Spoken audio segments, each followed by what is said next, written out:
Hello, xin chào tất cả mọi người nha. Hôm nay thì gia đình Cơm Lam sẽ đi tới một cái quán ăn mới thôi mọi người. Ở cái quán này thì Cơm Lam cũng chưa bao giờ tới hết. Đây là lần đầu tiên tới luôn. Thì để coi coi cái quán này là cái quán nào nha mọi người. Ok, theo chân nhà Cơm Lam nha. Henry look at camera. Đó, Henry đang nhìn tuyết rơi nhẹ nhẹ bên ngoài đó mọi người, giống như hôm nay là thời tiết vào tháng 4 rồi đó mọi người. Đó, mà còn âm u quá mọi người. Tại vì hôm nay trời nó chuyển mưa đó mọi người. Nên là cảnh vật nó vẫn còn rất chi là ảm đạm. Từ nhà mình tới cái quán này thì cũng khoảng 30 phút nha mọi người. Nó nằm ở một cái city khác, không phải cái city của mình. Rồi tới rồi mọi người ơi. Đây, cho các bạn nhỏ xuống xe để mình vào trong nha mọi người. Đây mình sẽ giới thiệu sơ cho mọi người một chút xíu về hoàn cảnh ở nhà hàng này. Thì đây vẫn là hình ảnh quen thuộc, một cậu bé với cái ba lô xanh xanh. Nhà hàng này nó có một cái khu hồ để mà chứa những cái con hải sản như tôm, hồng.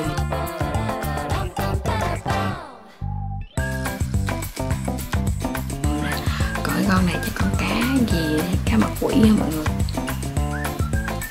Đó, rồi có cả cua hoàng đế, nhưng mà mình thấy cua hoàng đế ở đây cái chân nó không có được to, mà có nghĩa là nó dài thì có dài nhưng mà nó không được to cho lắm. Đó, mình có một cái hồ cá coi rất là đẹp nữa mọi người ơi.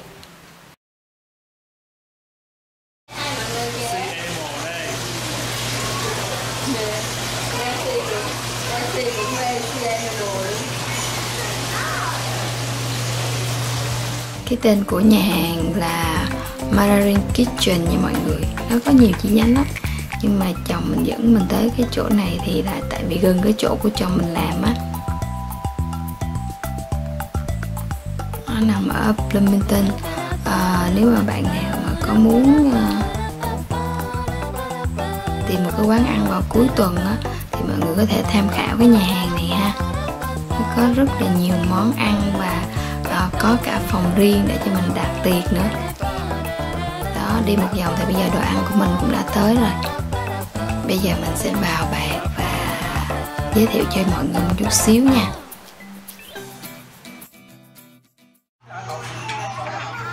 Cái gì?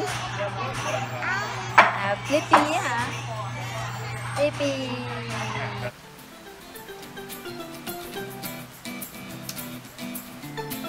Hôm nay nhà mình ăn cũng không có nhiều đâu mọi người. Ba của shop nhỏ thì ăn cơm chiên. Ba của shop nhỏ đi đâu cũng cơm chiên hết mọi người ơi, món ruột á. Thích ăn cơm chiên á. Đó, còn mình thì mình sẽ review cái món hàu tẩm bột chiên giòn ở đây ha mọi người. Ở đây mình thấy người ta gọi cá nè, gọi dim sum đó. Nhưng mà tại vì mình thực sự mình không có thích dim sum cho lắm, nên là mọi người thấy là mình chưa thử dim sum bao giờ. Nghe nói thì cũng ngon nhưng mà mình chưa thử ha. Rồi bây giờ vô nha mọi người.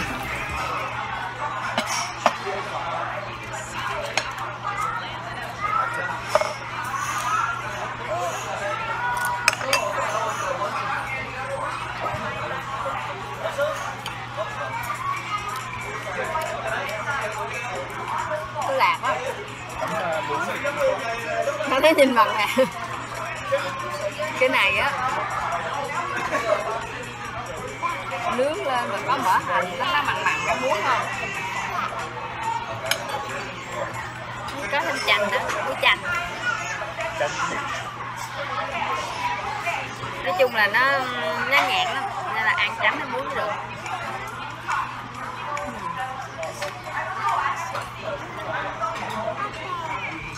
Nó tẩm bột chiên giòn,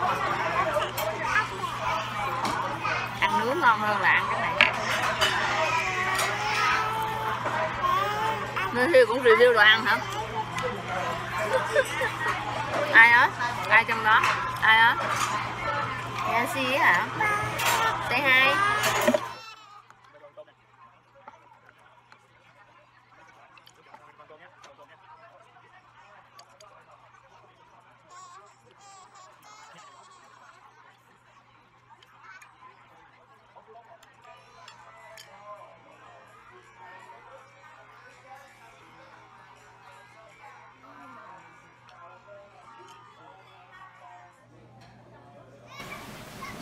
Ăn xong không phải ăn là ngồi ăn không đâu mọi người.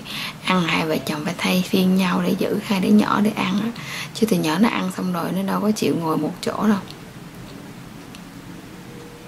Mà cho điện thoại thì mình cũng không có thích. Nên là thế là cái hai vợ chồng cứ thay phiên nhau ngồi, hết người này giữ đến người khác giữ để mà ăn. Bởi vậy đi với con thì cũng vui nhưng mà cũng rất chi là vất vả. Để cho anh xì cái này nè, anh xì chanh nè.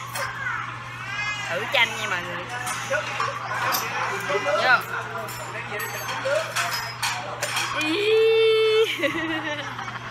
Chua hóa dục luôn. Nè, thử chanh nữa không? Thử chanh nữa không? Không, lắc đầu. Thử chanh nữa không? Không. Đâu. Đây. Cuối cùng thì vớt qua vớt lại thì cũng còn một con hầu. Nhưng mà giống như người Việt Nam mọi người thường còn cái gì còn lại là không, cứ nhường qua nhường lại đó. Thôi mình sẽ vớt nó luôn nha mọi người. Lỡ review là review cho chót luôn.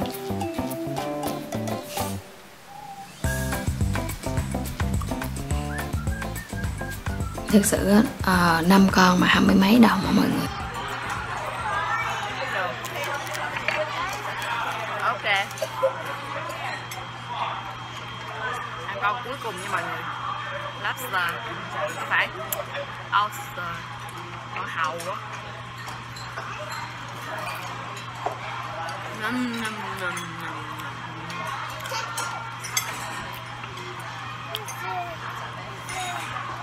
Thẩm bột chiên. Không được đó, không được. Hỗ trợ ăn nữa, hỗ trợ đâu.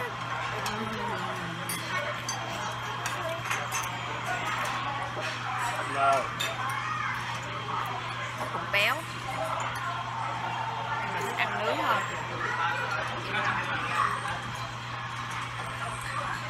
Nướng nữa hả?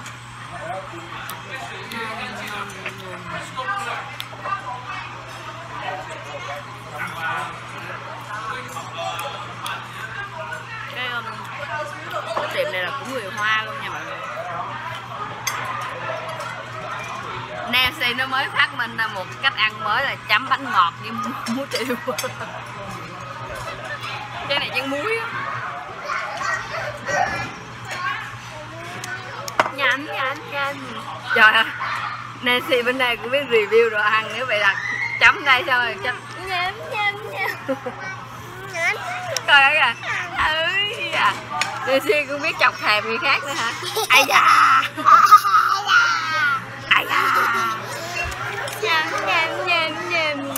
Ghê giờ bữa nay biết review đó, đi theo mẹ riết làm nghề với mẹ luôn. Good đi này, good. Bây giờ cũng đã no lắm rồi mọi người. Tụi nhỏ này ăn súp đâu bao nhiêu đâu, có mình ăn cái tô súp chà bá đó. Rồi đây bây giờ lấy cái ba lô thần thánh, ở trong đó là tiền không á mọi người. Không có nó là không có trả tiền được đâu. Tính tiền xong thì gia đình mình sẽ đi về nha. Cảm ơn tất cả mọi người đã đồng hành cùng với gia đình mình trong bữa ăn ngày hôm nay.